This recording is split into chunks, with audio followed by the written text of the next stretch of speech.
నమస్తే, welcome to YoYo TV. Telangana రాష్ట్రంలో party మారిన ఎమ్మెల్యేల నియోజకవర్గాల్లో ఉప ఎన్నిక రాబోతుందంటూ కూడా పెద్ద వార్త అయితే వైరల్ అవుతూ ఉంది. సో ప్రధానంగా ఇటు ఖైరతాబాద్ కావచ్చు, స్టేషన్ గన్పూర్ కావచ్చు, ఇలా కొన్ని నియోజకవర్గాలలో ఎమ్మెల్యేలు రాజీనామా చేయాలని ప్రధానంగా అటు బీఆర్ఎస్ కావచ్చు డిమాండ్ చేస్తూ ఉంది. సో మరి ఈ నేపథ్యంలోనే మొన్న జూబ్లీహిల్స్ ఉప ఎన్నిక అయితే అక్కడ స్థానిక ఎమ్మెల్యే చనిపోవడం వల్ల ఉప ఎన్నిక రావడం జరిగింది. సో మరి ఇదే నేపథ్యంలో ఖైరతాబాద్లో కూడా ఉప ఎన్నిక రాబోతుంది. సో మరి ఉప ఎన్నిక వస్తే ఎవరు గెలవబోతున్నారు, స్థానికంగా ఇక్కడున్న ఎమ్మెల్యే దానం నాగేందర్ పాలన ఎట్లా ఉంది, అదేవిధంగా ప్రభుత్వం ఇచ్చే పథకాలు ఎంతవరకు ప్రజల్లో అమలవుతూ ఉంది, సో మరి గత ప్రభుత్వంలో పాలన ఎట్లా ఉంది, ఈ ప్రభుత్వం పాలన ఎట్లా ఉంది, గత ప్రభుత్వంలో పథకాలు ఎట్లా ఉండే, ఈ ప్రభుత్వంలో పథకాలు ఎట్లా ఉండే, సో వీటన్నిటి గురించి ఇక్కడ స్థానిక ప్రజలను అయితే అడిగే ప్రయత్నం చేద్దాం. సో మరి ఒకవేళ నిజంగా ఉప ఎన్నికని స్థానిక ప్రజలు కోరుకుంటున్నారా లేదా అనే దాని గురించి తెలుసుకునే ప్రయత్నం చేద్దాం. సో మరి రండి నాతో పాటు సో మరి స్థానిక ప్రజలను అడిగి తెలుసుకునే ప్రయత్నం చేద్దాం. నా జూబ్లీహిల్స్ ఉప ఎన్నిక నడిచింది, కాంగ్రెస్ పార్టీ గెలిచింది. సో మరి ఇక్కడ ఎట్లా ఉంటుంది మరి ఈసారి? ఇప్పుడు వాళ్ళన్నా మంచి చేసిరు అనుకోండి, వాళ్ళకే ఓటేస్తాం. మళ్ళీ ఆయన గెలిచినప్పుడు కాంగ్రెస్ ప్రభుత్వం పథకాలు అన్నారు 6 గ్యారెంటీలు, ఏంటి ఏమన్నా అయితే 6 గ్యారెంటీల నాకైతే ఒక్కటి రాలే, గ్యాస్ రాలేదు, ఏం రాలేదు. ఇప్పుడు మాకు రేవంత్ రెడ్డి పరిపాలన బాగుంది. కేసీఆర్ అప్పు చేసిపోయాడు, ఎవరికి ఉద్యోగం మీరు ఏమీ ఇస్తాను ఏమీ చేయలేదు. ఏం చేసాడు? అప్పుల పాలు చేసాడు, కాళేశ్వరం కూలిపోయింది. ఏం చేసాడు కేసీఆర్? ఏం చేయలేదు కేసీఆర్. మాకు ఎల్లకాలం ఆయననే ఉంటాడు. మళ్ళీ వస్తున్నాయి మరి 6 గ్యారెంటీలలో ఏమన్నా అమలు అవుతున్నాయా? ఇప్పటిదాకైతే ఏం రాలేదు. ఖాళీ ఫ్రీ బస్ అన్నారు, ఆడోళ్ళకే బెనిఫిట్ అవుతుంది. ఎట్లా అనిపిస్తుంది ప్రభుత్వం పాలన, ఎట్లా అనిపిస్తాను? కానీ ప్రభుత్వం అయితే ఏం లేదు. రేవంత్ రెడ్డి ఏం చేస్తున్నా తెలుస్తలేదు, మాకు సమయం. స్కూల్ చేపించాడు, హాస్పిటల్ కట్టించాడు, నాగేంద్ర సాబు చేసిన పనులు ఆయన కథ మాకు చేసిన. ఈ రోడ్లు అయితే చాలా అధ్వానం ఉన్నాయి. రోడ్లు ఒకటి, ఆ డ్రైనేజ్ ఒకటి, మొత్తం ఏడంటే ఆడ పొంగిపోతూ ఉన్నాయి వాటర్ అంతా. డ్రైనేజ్ నీళ్ళు మంచి నీళ్ళలా కలిసి మొత్తం ఖరాబ్ అవుతుంది. కరెంట్ ఫ్రీ అన్నారు, ఎక్కడ వచ్చింది? ఓట్లు మేము వేయలేదా? కాంగ్రెస్ వేయలేదా? కాకా నమస్తే. నమస్తే, చెప్పమ్మా. ఏం పేరు? నరసింహరావు. నరసింహరావు గారు ఏం చేస్తుంటారు? నేను పోస్టల్ డిపార్ట్మెంట్ రిటైర్డ్. ఇక్కడ నా ఖైరతాబాదేనా? ఖైరతాబాద్ లోకల్. సో మరి ఇప్పుడు జూబ్లీహిల్స్ లో మొన్న ఉప ఎన్నిక అయిపోయింది. సో మరి ఖైరతాబాద్ లో కూడా వస్తుందని ఒక వార్త అయితే నడుస్తుంది. వచ్చేది కంపల్సరీ. మాకుంది, అది ఓపిక ఉంది, వచ్చేది వస్తే కంపల్సరీ. సో ఏంది మరి ఒకవేళ నిజంగా ఉప ఎన్నిక వస్తే ఎటువైపు ఉంటారు? అది చెప్పలేము, పబ్లిక్ అకౌంట్ చెప్పలేము కదా, మనం మన చేతిలో ఏమి కదా. అంటే వస్తే బాగుంటది అంటారా, రాకుండా వద్దంటారా? ఉప ఎన్నిక రావాలి, వస్తే బాగుంటాయి. ఖైరతాబాద్ పనులు అయితే. ఓకే. సో మరి ఇక్కడ ఎమ్మెల్యే దానం నాగేందర్ గారు ఉన్నారు కదా, సో ఎట్లుంది ఆయన పనితీరు, ఎట్లా ఉంది? ఏ పని బాగా చేస్తున్నాడు, ఖైరతాబాద్ చేపిస్తున్నాడు. అక్కడ రోడ్లు గీళ్ళు ఇప్పిస్తున్నాడు, మంచిగా ఉంది పని చేపిస్తున్నాడు. రోడ్లు మళ్ళీ ఆయన గెలిచినప్పుడు మళ్ళీ కంపల్సరీ 100% నాగేంద్ర గెలుస్తారు ఖైరతాబాద్. ఎన్నో నాకేం డౌట్ లేదు. ఇంకా కొన్ని పనులు బాగా చేపిస్తున్నాడు ఖైరతాబాద్, అట్లా ఏం లేదు. ఆయన గెలుస్తాడు కంపల్సరీ. సో మరి పథకాల సంగతి ఏంది? ప్రభుత్వం పథకాలు బాగా చేస్తారు రేవంత్ రెడ్డి, ఏం డౌట్ లేదు కదా. చేస్తుడు, ఇంకా టైం పడుతుంది చేయనికి. ఇంకా కేసీఆర్ అప్పు చేసిపోయిండు, ఇప్పుడు అప్పు చేరిపోయిన చాలా కష్టం పడిపోయి అది మెల్లగా స్కీమ్ మెల్లగా పాస్ అవుతుంది. కొత్త రేషన్ కార్డు ఇచ్చిండు, అవి ఇచ్చిండు. దానికి ఖైరతాబాద్ సరికి బస్తీ దవాఖాన్లు, బస్తీ ఏరియాలు బాగుంటాయి కదా, అంటే అంతా మిడిల్ క్లాస్ పీపుల్స్ ఎక్కువ మంది ఉంటారు ఇక్కడ ఏరియాలో. సో మరి ఎట్లా ఉంది మరి ఇక్కడ అభివృద్ధి విషయంలో? అభివృద్ధి బాగానే ఉంది సార్, ఇక్కడ చేస్తుంది మెల్లగా, టైం పడుతుంది రేవంత్ రెడ్డికి. అంతగా ఏం లేదు. సో మరి దవాఖానా కావచ్చు, స్కూల్స్ విషయం ఎట్లుంది ఇక్కడ? దవాఖానా కట్టించు, దాని మంచిగా స్కూల్ చేపించిండు, హాస్పిటల్ కట్టించు, నాగేంద్ర సాబు చేసిన పనులు ఆయన కదా మాకు మంచి చేసిండు. అందుబాటులోనే ఉంటాడా? షాదీ వారికి ఇప్పిస్తుండు, అన్ని ఇప్పిస్తుండు. అందుబాటులో వస్తాడు, కష్టం సుఖం అని వస్తాడు, చేస్తున్నాడు, వస్తాడు, వచ్చి కలిసిపోతాడు. దానికి ఏం లేదు కానీ 100% కలిసిపోతాడు. ఏమైనా సాయం చేస్తాడు గరీబులకి. చెప్పినట్టు ఉప ఎన్నిక వస్తే ఎవరున్నారు అసలు రేసులో, ఎవరెవరు ఉన్నారు అసలు? వస్తే మొన్నే గోర్ధన్ రెడ్డి రావచ్చు, దానం నాగేంద్ర కావచ్చు, బీజేపీ నుంచి ఈయన రావచ్చు, చింతరామచంద్ర రెడ్డి. ముగ్గురు మధ్య పోటీ ఉంటుంది. మళ్ళీ ఎవరు ఉంటారు మరి? నాగేంద్ర వస్తే 100% మళ్ళీ నాగేంద్ర వన్ సైడ్ అవుతుంది. ఇంకా మా లోకల్ కదా అయినా, లోకల్ క్యాండిడేట్ గెలుచుకు వస్తాడు. లోకల్ క్యాండిడేట్ పిలువగా వస్తాడు, చేస్తాడు, మంచిగా మాట్లాడుతూ చేస్తాడు, అట్లా ఏం డౌట్ లేదు. మరి ఇప్పుడు పార్టీ మారిన ఎమ్మెల్యేలు ఎవరైతే ఉన్నారో వాళ్ళు కావాలని వాళ్ళ సొంత లాభాల కోసం మారినని నానా రకాలుగా మాట్లాడుతూ ఉన్నారు కదా సార్. ఏ పార్టీ మాట్లాడుతూ చేస్తారు, అప్పుడు టీఆర్ఎస్ కాంగ్రెస్ వాళ్ళు పోలేదా, చేయలేదా? అది కామన్, అది అంతే. దానికి ఏంటంటే కామన్, దాని ఏమి ఉండేది. అది ఏం చెప్పలేము దాన్ని అట్లా సొంత లాభాల కోసం పోయిళ్ళు, అభివృద్ధి లేదు ఏం లేదని మాట్లాడతారు. అన్ని పార్టీలు ఉన్నాయి ఇప్పుడు ఉన్నావా? ఒక్క పార్టీకి అన్ని పార్టీలు ఉన్నాయి. జమ్ జిల్లాని అయితే చేస్తారు, దానికి ఏం తప్పేం లేదు కదా దానికి. సో మరి ఇప్పుడు ఇంకోటి, ఇప్పుడు మీకు ఇక్కడ సమస్యలు ఏమున్నాయి కాక? మరి ప్రధానంగా ప్రభుత్వాలు వస్తుంటాయి, హామీలు ఇస్తూ ఉంటారు, ఎలక్షన్ వస్తాయి, పోతూనే ఉంటాయి. సమస్యలు ఏమున్నాయి? ఆ సమస్యల పరిష్కారం జరుగుతున్నాయి? సమస్య రోడ్ లేదు, డ్రైనేజ్ లేదు, అన్ని చేపిస్తున్నారు కదా ఇక్కడ. ఆయన బడ్జెట్లో పాస్ అవుతుంది, అన్ని రోడ్లు డ్రైనేజ్ అన్ని చేపిస్తున్నాడు. చూపిస్తున్నాడు కానీ చూపించకపోతే మెల్లగా అవుతాం పల్లి కడతా వల్ల. సో మరి ఇప్పుడు ఇద్దరు సీఎంలు, తెలంగాణ వచ్చిన తర్వాత ఇద్దరు సీఎంలు ఉన్నారు తెలంగాణకి. సో ఎవరి పాలన మంచిగా అనిపించింది? ఇప్పుడు మాకు రేవంత్ రెడ్డి పరిపాలన బాగుంది. కేసీఆర్ అప్పు చేసిపోయాడు, ఎవరికి ఉద్యోగం వీళ్ళు ఏమీ ఇస్తాను ఏమీ చేయలేదు. ఏం చేసాడు? అప్పుల పాలు చేసాడు, కాళేశ్వరం కూలిపోయింది. ఏం చేసాడు కేసీఆర్? ఏం చేయలేదు కేసీఆర్ మాకు. విన్నావా? చేసాడు ఏం లేదు కేసీఆర్. రేవంత్ రెడ్డికి మాకు సపోర్ట్. ఇంకా టైం పడాలి, ఇంకా మంచిగా చేస్తాను, రాగా చేస్తాడు. దానికి ఏం లేదు. అన్న నమస్తే. నమస్తే అన్న. ఏం పేరే? నా పేరు వినయ్ కుమార్. వినయ్ కుమార్ అన్న. ఏం చేస్తుంటావు అన్న? నేను బిజినెస్ ఉండేది ఎక్కడ? ఖైరతాబాద్. ఇదే ఇక్కడ లోకల్ ఇక్కడ లోకల్ కాబట్టి బాగానే తెలిసి ఉంటుంది ఇక్కడ ఏందనేది. తెలుసుంటుంది కానీ ఏంటంటే నేను చెప్తే బాగుండదు కొన్ని విషయంలో, ఇక అట్లా అనేసి నేను ఏది ఉన్నది ఉన్నట్టు చెప్తాం. దానికి హైదరాబాద్ లో పరిస్థితి ఎట్లుంది? అభివృద్ధి కావచ్చు, సమస్యలు కావచ్చు. ఇప్పుడు పబ్లిక్కి కావాల్సింది ఏంటంటే ఉండనీకి ఇల్లు, తిననీకే తిండి, అంతే అంతే అదే ఉంటుంది. పబ్లిక్ ఏంటంటే ఎవరు మంచి చేస్తే వాళ్ళకు ఓటేస్తారు. దాని గురించి ఇంకా చెప్పండి. సో మరి ఇప్పుడు ఖైరతాబాద్ మొత్తం చర్చ నడుస్తుంది. ఖైరతాబాద్ ఒకటి, అటు స్టేషన్ గన్పూర్ ఒకటి. సో ఉప ఎన్నిక వస్తుంది పార్టీ మారిన ఎమ్మెల్యేలకు సంబంధించి అని చెప్పేసి ఒక వార్త చక్కర్లు కొడతా ఉంది. సో ఏంది మరి, ఉప ఎన్నిక కావాలనుకుంటున్నారా వద్దనుకుంటున్నారా? ఉప ఎన్నిక అంటే గవర్నమెంట్ డిక్లేర్ చేస్తారు వాళ్ళు. ఎవరు పెట్టినా కానీ పబ్లిక్కి మంచి చేయాలి. ఎవరైనా కానీ ఉన్నట్టు గరీబోనికి కానీ ఎవరికైనా కానీ అందరికీ మంచి చేస్తే వాళ్ళు ఓటు వాళ్ళకే ఇస్తారు. ఇప్పుడు కేసీఆర్ కూడా ఓడిపోయారు. ఆయన గవర్నమెంట్ జాబ్స్ మామూలుగా చదువుకున్న పిల్లలకు జాబ్స్ వస్తాయని ఓటేసారు. తెలంగాణ అని చెప్పి ఓటేశారు. అది ఏం చేసారు? సంవత్సరం 10 సంవత్సరాలే ఓనికి కొళ్ళు చదువుకున్నా కానీ జాబ్స్ లేవు. అదేంటంటే డైరెక్ట్ కేసీఆర్కే ఇచ్చేసేసి. ఆయనేమో ఇంటికో ఉద్యోగం అన్నాడు, ఈయనేమో 2 లక్షల ఉద్యోగాలు అన్నాడు. ఇప్పుడు రేవంత్ రెడ్డి అంటే ఆ సీట్ మీద కూర్చుంటే వాళ్ళ ఏంది బరువు బాధ్యత ఏంది అనేది అది తెలుస్తుంది. ఇప్పుడు మనం మాట్లాడతాం కాబట్టి ఆయన చేసే విధానం చేస్తాడు. కాకపోతే పబ్లిక్ ఎట్లా అంటే ఆయన చేస్తలేడు అంటే ఆ సీట్ మీద కూర్చుంటే వాళ్ళకి కూడా తెలుస్తుంది మంచి చెడు. ఇప్పుడు ఇప్పుడు పొద్దున్న లేవగానే ఆయన ఏమంటారు, అది ప్రజాపాలన అంటారు, మళ్ళీ ఏదేదో అంటారు. పొద్దున్న లేచి అవే పనులు ఉంటాయి. ఏంటంటే నా రిక్వెస్ట్ ఏంటంటే చదువుకున్న పిల్లలకు జాబ్స్ ఇవ్వాలి. జాబ్స్ ఇస్తే ఇల్లు బాగుపడుతుంది. వాళ్ళు ఎవరైతే ఉట్టిగా తిరిగేటోడు కూడా మంచిగా టైంకి పోయి జాబ్ చేసుకొని వచ్చి ఇంటిని ఫ్యామిలీని చూసుకుంటాడు, టైం టేబుల్తో నడుస్తాడు. అట్లా అని నా ఆలోచన. అదైతే జాబ్స్ ఇవ్వాలి, అది ఒక్కటే మెయిన్. ఎందుకంటే తెలంగాణ రాష్ట్రం కోసం కొట్లాడింది ప్రధానంగా వాళ్ళే కదా, 1200 మంది. అదే ఇప్పుడు వాళ్ళు చేసిరంటే మనకు ఏదైనా జాబ్స్ వస్తాయి చేస్తాయి అని చెప్పేసి మనం ఇది చేసిరు అంతే. మరి ఖైరతాబాద్ విషయానికి వస్తే ఎట్లుంది మరి? ఇక్కడ ఏమంటారు అంటే సమస్యలు ఏం కనిపిస్తా ఉన్నాయి ఎక్కువ? ఇప్పుడు మనిషికి ఏంటంటే ఫస్ట్ ఈ డబుల్ బెడ్రూమ్ ఇల్లు గురించి, జాబ్స్ ఒకటి, అది కంపల్సరీ కావాలా. ఇప్పుడు వచ్చే ఎమ్మెల్యే కానీ మినిస్టర్ కానీ ఎవరైనా కానీ ప్రజలకు ఏం కావాలనేది వాళ్ళు అడిగినది ఏమి కావాలన్నా కానీ ఇస్తే బాగుంటుంది అని మనం చెప్పిన హామీలు ఇస్తే మంచిగా ఉంటుంది. ఇప్పుడు కావాల్సింది ఏందన్నా జాబ్స్ కావాలి, ఉండడానికి ఇల్లు కావాలి, వైద్యం కానీ ఏదన్నా కానీ కావాలి. ఇప్పుడు ఏదైనా ఎమ్మెల్యే మంచి చేస్తే పబ్లిక్ కూడా ఆయనకే సపోర్ట్ చేస్తాం.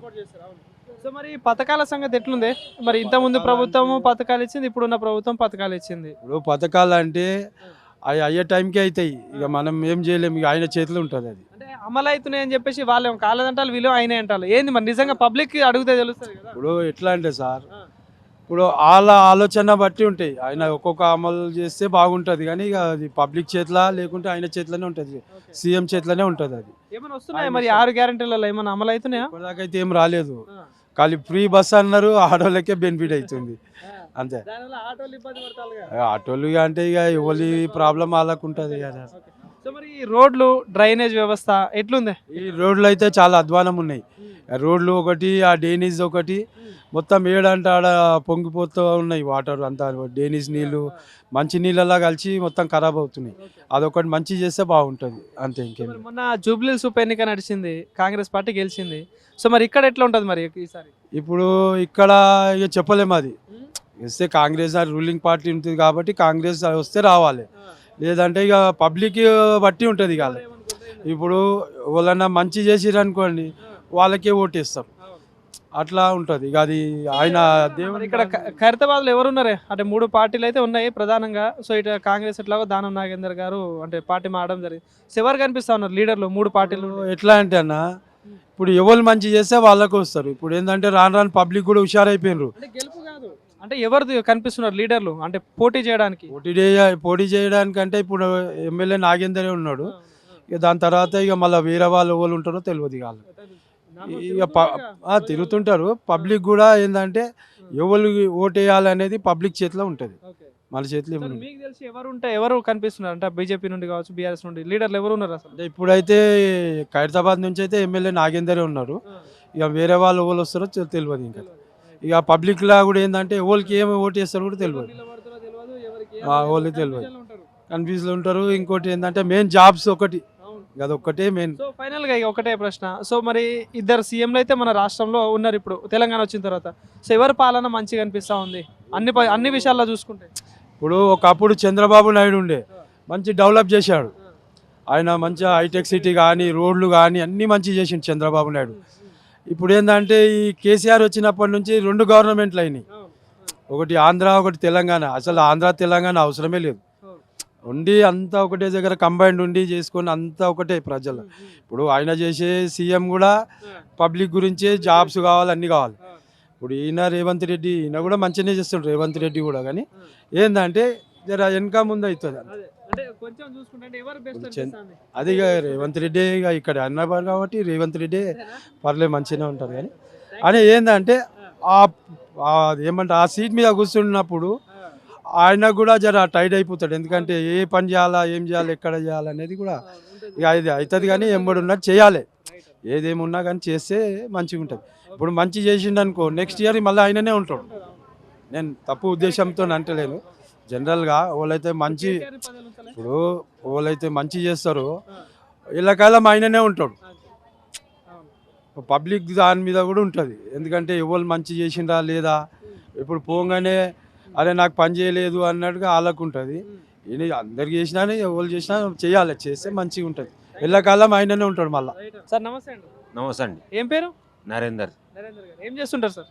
నేను కరెంట్ ఆఫీస్లో పని చేస్తాను. సార్ మరి ఇప్పుడు మొన్న జూబ్లీస్లో ఉప ఎన్నిక అయిపోయింది. సో ఇప్పుడు తెలంగాణ రాష్ట్రంలో నవీన్ యాదవ్ గెలిచిండు. తెలంగాణ రాష్ట్రంలో అటు స్టేషన్ గన్పూర్ కావచ్చు, ఈ ఖైరతాబాద్ కావచ్చు, ఇలా పార్టీ మారిన ఎమ్మెల్యేల నియోజకవర్గాల్లో ఉప ఎన్నిక వస్తుందని ఒక చర్చ నడుస్తుంది. చూడండి మరి ఇక్కడ స్థానికులు కదా మీరు, ఏంది ఉప ఎన్నిక వస్తే బాగుంటుందా వద్దనుకుంటున్నారు? వద్దనుకుంటలేం, వస్తే మంచిదే, అభివృద్ధి అవుతుంది. మా ఖైరతాబాద్లో అయితే ఏం సమస్యలు లేవు, అంతా క్లియర్గా ఉంది. నాగేందర్ ఉన్నాడు, దానం నాగేందర్ గారు, ఆయన అంతా క్లియరే చేస్తుండు, మంచి పనులు చేస్తుండు. మంచి పనులు చేస్తలేడని కాదు, అన్ని మంచి పనులే చేస్తుండు. డిస్టర్బ్ కాకుండా చేసుకోవాలి అంతే. అంటే ఇప్పుడు కొందరు అంటే ఇప్పుడు అటు బీఆర్ఎస్ కావచ్చు, బీజేపీ నాయకులు కేవలం సొంత లాభాల కోసమే పార్టీ మారిలు వీళ్ళు ఎమ్మెల్యేలు అందరూ అని వాళ్ళు చెప్తాను. వీళ్ళేమో అభివృద్ధి కోసం వచ్చినామని చెప్పేసి వీళ్ళు అంటా ఉన్నారు. ఏంది మరి అభివృద్ధి కనిపిస్తుందా? అభివృద్ధి కనిపిస్తుందండి, చేస్తున్నారు, అభివృద్ధి కనిపిస్తుంది. దానం నాగేందర్ గారు చేస్తున్నారు, ఖైరతాబాద్లో మంచిగానే చేస్తున్నారు. ఇక్కడ బస్సు దవాఖానలు కావచ్చు, స్కూళ్ళు కావచ్చు, ఎట్లున్నాయి వసతులు? స్కూళ్ళు బస్సు అంతా మంచిగానే ఉంది. స్కూళ్ళల్లో ఫీజులు ఎక్కువ ఉన్నాయండి ఖైరతాబాద్లో, స్కూళ్ళల్లో ఫీజులు ఎక్కువ ఉన్నాయి అంతే, ఇంకేం లేదు డిస్టర్బ్. ప్రభుత్వ బళ్ళు గవర్నమెంట్ స్కూళ్ళల్లో అవి మంచిగానే ఉన్నాయండి, అవి మంచిగానే ఉన్నాయి. గవర్నమెంట్ స్కూల్ అన్నీ మంచిగానే ఉన్నాయి. మరి వాటర్ కావచ్చు, డ్రైనేజ్, రోడ్ల సమస్యలు ఎట్లున్నాయన్న? అన్ని రోడ్ల సమస్యలే नहीं रे, अच्छा है सब रोड अच्छा है. అవుట్స్కౌట్లో ఉండొచ్చు, ఖైరతాబాద్లో అయితే మంచిగానే ఉన్నాయండి రోడ్లన్నీ, చేస్తుంటాడు, మంచిగానే ఉన్నాయి రోడ్లన్నీ. సో మరి ఎట్లా అనిపిస్తుంది అన్న ప్రభుత్వం పాలన ఎట్లా అనిపిస్తుంది? ఇక అది మేమైతే దానం నాగేందర్ కోసమే ఉంటాము, ఓకే కానీ ప్రభుత్వం అయితే ఏం లేదు. ఓకే ఆ? ఈయనైతే ఓకే ఆ, రేవంత్ రెడ్డి ఏం చేస్తున్నా అది తెలుస్తలేదు, మాకు సమస్య లేదు. ఓకే ఆ? పథకాల సంగతి ఏంది? ఏమన్నా అదే అదే ఏం అమ్మలేదు. చాలా ఉన్నాయండి, 6 గ్యారెంటీలని ఇచ్చారు. నెక్స్ట్ మీ దగ్గరికి. బట్ ఏంటంటే ఓకే సో మరి ఏంది నిజంగా ఇప్పుడు మీరు అన్నట్టు నిజంగా ఉప ఎన్నిక వస్తే అభివృద్ధి దిశగా వెళ్తుందా? చేయాలి కదండి, అభివృద్ధి చేయాలి, మంచిగానే చేస్తుండు అన్ని. ఎవరున్నారన్న లీడర్లు ఎవరున్నారు ఇక్కడ నిలబడడానికి? ఓన్లీ దానం నాగేందర్ గారే ఉన్నారు. మిగతా పార్టీల సంగతి మిగతా ఏం లేవు. తిరుగుతుంటారు కదా, పేర్లు అయితే ఉంటాయి కదా. అంటే చింతల రామకృష్ణ తిరుగుతాడు, ఆ, మళ్ళా విజయారెడ్డి తిరుగుతుంటది. కాంగ్రెస్ పార్టీ కదా. వాళ్ళకి వెళ్ళి వాళ్ళు ఉన్నారు, మంచిగానే ఉన్నారు వాళ్ళు. ఏం సమస్యలు అయితే ఏం లేవండి మా తన. అంత మొత్తం వన్ సైడ్ ఉంటుందా? ఇక చూడాలి ఇక అది చూడాలి ఎవరికి ఇస్తారు ఏందనేది. అది ఓకే అది ఇంత ముందున్న ప్రభుత్వం పాలన ఎట్లా అనిపించింది? మంచిగానే అనిపించింది, అది మంచిగానే అనిపించింది. ఇంతకుముందు ప్రభుత్వం మంచిగానే అనిపించింది. ఓకే సో ఇప్పుడు ఇద్దరిని కంపారిజన్ ఎట్లా అనిపిస్తుంది? రేవంత్ రెడ్డి కేసీఆర్. కేసీఆర్ రేవంత్ రెడ్డి ఓకే అంతే. ఎవరున్న రాజకీయాలలో నువ్వు డాంచుకునేటోళ్ళు ఎవరు, అంతే. సీదా సాదా మనుషులు లేరు, ఓకే అంతే ఉందండి. సో మరి ఉప ఎన్నిక మొన్న కాంగ్రెస్ అయితే గెలిచింది. సో ఇక్కడ ఎవరికి ఛాన్స్ ఉంటుంది అంటారు ఒకవేళ వస్తే? ఇక చెప్పలేమండి సిటీలో. ప్రజలను బట్టి. Ramakrishna From From Warangal. Okay. From Warangal. ఇక్కడే ఉండేనా? ఇక్కడే అన్న ఖైరతాబాద్లో రెంట్కుంటా. Okay, నేను okay. అప్లై చేశాను, నాకు డబుల్ బెడ్రూమ్ ఎక్కడ వచ్చిందో కూడా తెలియదు మాకు. ఇంతవరకు కలెక్టర్ ఆఫీస్ పోండి వాళ్ళు. Okay. ఎక్కడ పోయినా కూడా ఏం చెప్తలేరు. ఎంఆర్ఐ ఇక్కడ పోయినా ఇది మన షాదాన్ కాలేజ్ పక్కకు అక్కడ ఆడికి వెళ్ళాను. లేదంటే మీరు కలెక్టర్ ఆఫీస్ పోతేనే లకిడి కప్ కలెక్టర్ ఆఫీస్ వాళ్ళు పోతే చెప్తారు అంటే వాళ్ళు. అయితే నాకు కొద్దిగా కాలు మంచిగా లేకుంటే నేను కొద్దిగా 5-6 రోజులు ఇంజూర్డ్ అయినా, అది సంగతి. సో మరి ఎట్లుంది మరి ఖైరతాబాద్ లో ఉప ఎన్నిక వస్తుంది అని అంటున్నారు. ఎమ్మెల్యే వస్తుంది, అంటే ఇప్పుడు ఎమ్మెల్యే పార్టీ మారిన ఎమ్మెల్యేలు అందరూ రాజీనామా చేయాలని చెప్పేసి. అది నాకు పొలిటికల్ ఎక్కువ తెలియదు. నాకు పొలిటికల్ గా ఒకవేళ నిజంగా ఉప ఎన్నిక వస్తే ఎట్లుంటది మరి ఇక్కడ? గెలితే దాని నాగేంద్ర గెలుస్తాడు. అంతేనా? ఎందుకే? ఆయన కొద్దిగా పలుకుబడి ఉన్నది, ఇక్కడ అంత వెయిట్ ఉన్నది, ఈజీగా వెళ్తాడు. ఓకే సో ఇంట్లో అభివృద్ధి ఏమైనా అవుతుందా ఇక్కడ? అభివృద్ధి అంటే కొన్ని రోడ్లు మంచిగా లేకపోతే రోడ్లు వేసారు. ఇప్పుడు కూడా ఒక రోడ్ వేస్తున్నారు అక్కడ బడ గణేష్ కానీ మాంకాల గుడి కానీ రైల్వే గేట్ వరకు కొత్తది మళ్ళీ వేస్తున్నారు. సో మరి ఇప్పుడు కాంగ్రెస్ ప్రభుత్వం పథకాలు అన్నారు 6 గ్యారెంటీలు, ఏంటి ఏమైనా అవుతలే? 6 గ్యారెంటీల నాకైతే ఒక్కటి రాలే, గ్యాస్ రాలేదు, ఏం రాలేదు. ఇక్కడ ఇస్తారు, మాకు ఇంటికే రాలే. వాడు వచ్చి 1050 తీసుకుపోతాడు, 1050 తీసుకుంటాడు. ఒక సన్న రేషన్ బియ్యం తీసుకుంటాను అంతే, అది మాత్రం వాస్తవం. రెండవది ఏంటంటే మాకు డబుల్ బెడ్రూమ్ అప్లై చేసాం కానీ మాకు ఇంతవరకు రెస్పాన్సే లేదు. కలెక్టర్ ఆఫీస్ పోదాం అనుకుంటాను ఇలా మా డేవిడ్ తీసుకొని అట్లా. సో మరి ఇప్పుడు 500 గ్యాస్ సంగతి అయితే రావట్లేదు, ఫ్రీ కరెంట్ సంగతి ఏంది? ఫ్రీ కరెంట్ సంగతి అంటే అది పోయి అప్లై చేసుకోవాలి. అలా ఏ డీఎల్తో 5 రోజులు వేసుకోవడానికి అవుతుంది. వాడు ఇంటికి వస్తాను పోతాను రెండుకుంటాడు, వచ్చిపోతాడు. మొన్న 1050 బిల్ కట్టినా, కరెంటు ఫ్రీ అన్నారు. ఎక్కడ వచ్చింది? ఓట్లు మేము వేయలేదా? కాంగ్రెస్కి వేయలేదా? మరి 4000 పెన్షన్ ఎక్కడ వస్తుంది? 2000 వస్తా అంటే అది రాలేదు, అది చేయలే. ఏమంటారు? ఆగమోగం అంటే కొద్దిగా గవర్నమెంట్ ఇప్పుడే ఫామ్ అవుతాం కదా, కొద్దిగా వెయిట్ అండ్ సీ.